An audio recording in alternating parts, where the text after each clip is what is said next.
እንግዲህ ተመልካቾቼ እህታችን ቀደም ስትል እንደሰማችኋት ማለት ነው እጅግ በሚያሳዝን ሁኔታ በተለይ አሁን ላይ ዱባይ ላይ እጅግ በሚሰቀጥጥ ሁኔታ እህት ወንድሞቻችን ህይወታቸውን እያጡ በዚህ ሰሞን ራሱ በቃ ከ3 ሰው ያላነሰ ህይወቱ አልፏል ማለት ነው።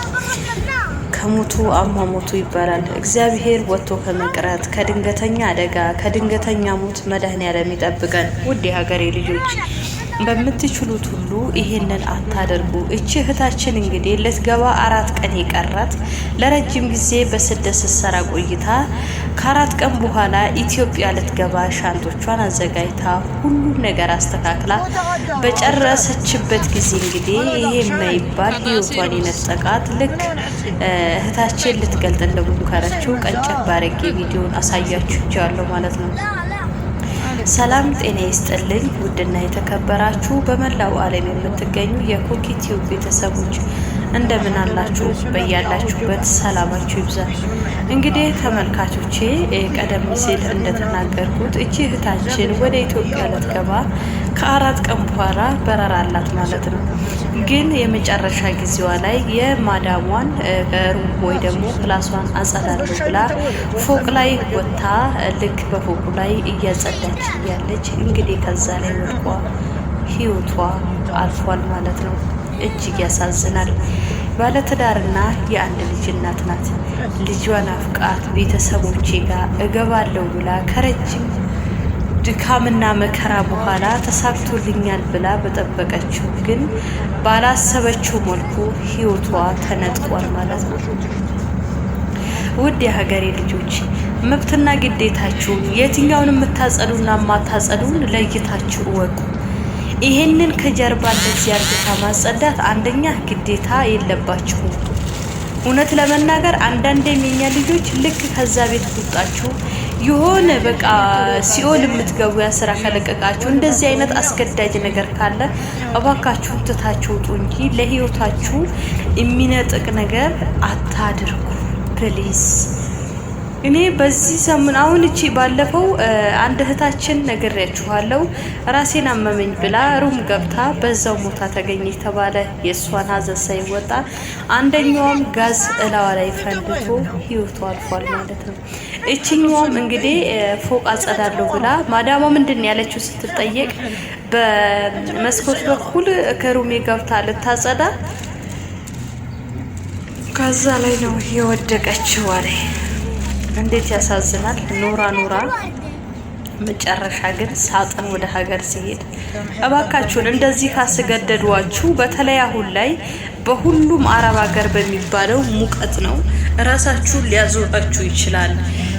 ብዙ ነገር አለ ማለት መቋቋም የማትችሉ ሙቀት በጣም አለ። ዱባይ ላይ ብትሉ ሳውዲ ላይ በየትኛውም አረብ ሀገር ላይ ይሄ ወቅት ሙቀት ነው ከምላችሁ በላይ።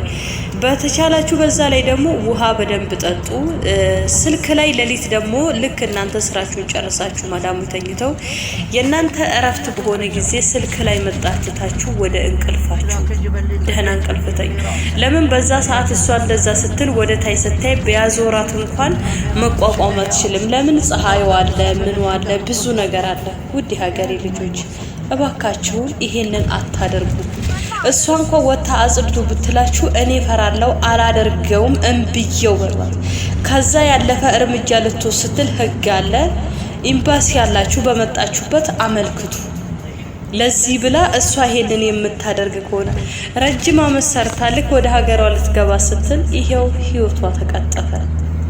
እኔ ባለፈው ማዳሜን ሆስፒታል ወስጃት ነበር። እግዚአብሔር በሚያውቀው ሆስፒታል ሲወስዳት አንዲት ኢትዮጵያዊ እዛው ሆስፒታል ውስጥ አየኋት። አጋጣሚ የሷ ማዳምና የኔ ማዳም ሰላምታ ሲለዋወጡ አየሁና መጀመሪያ ልጅቷን አላየኋትም።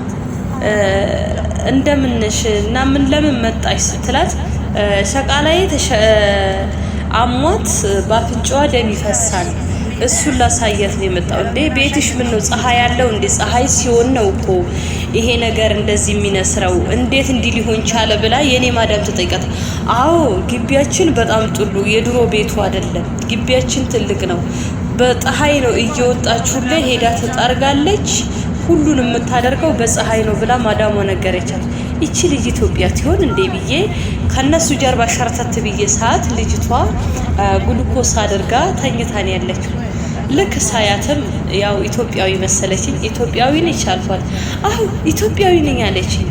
ከዛ በኋላ ማዳሟን እንዴት እንደምትፈራት ልነግራችሁ አልችልም። እና ምን ሆነሽ ነው እግዚአብሔር ይማልሽ ስላት እየሰነሰረኝ ነው እና በፀሐይ ነው። አዎ በፀሐይ ያስጠርጉኛል። ምን ያደርጉኛል እንዴ? አንድ ሲስተም ነገረው። በጠዋት በጊዜ ታኝ፣ እነሱ በተኙልሽ በፈቀዱ ስልኩን ታይና ታኝ። ከዛ በሌሊት ልክ 12 ሰዓት ምናምን ሲያስነሱሽ ብድግ ብለሽ መጀመሪያ የውጭው ስራ ጠረጊው፣ ወይ ደግሞ ምሽት ላይ ደግሞ ቆሽሾ እንዳያድር ምሽት ላይ ደግሞ ጠርገሽው ተኝ። በዚህ ሲስተም ካልሆነ ቀን በጠራራ ፀሐይ ራስሽን የምትጠብቂው እዚህ ሀገር አንቺ ነሽ።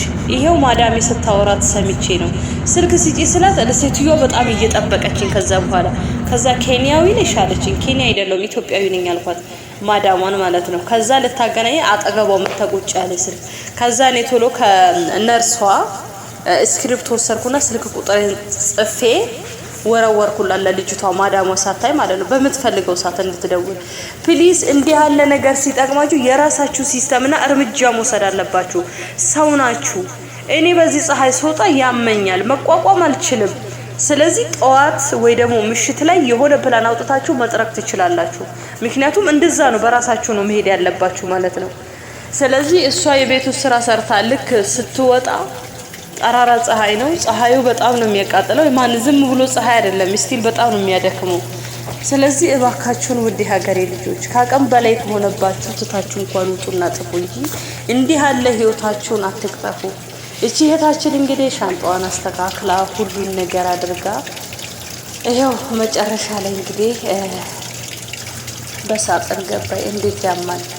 ከሞቱ አማሞቱ እግዚአብሔር አማሞታችንን መጨረሻውን ያሳምርልን። ለሁሉም ይሄንን ለማያውቁ ላይክ ሼር እያደረጋችሁ እባካችሁ አድርሱልኝ። ያመሰግናለሁ።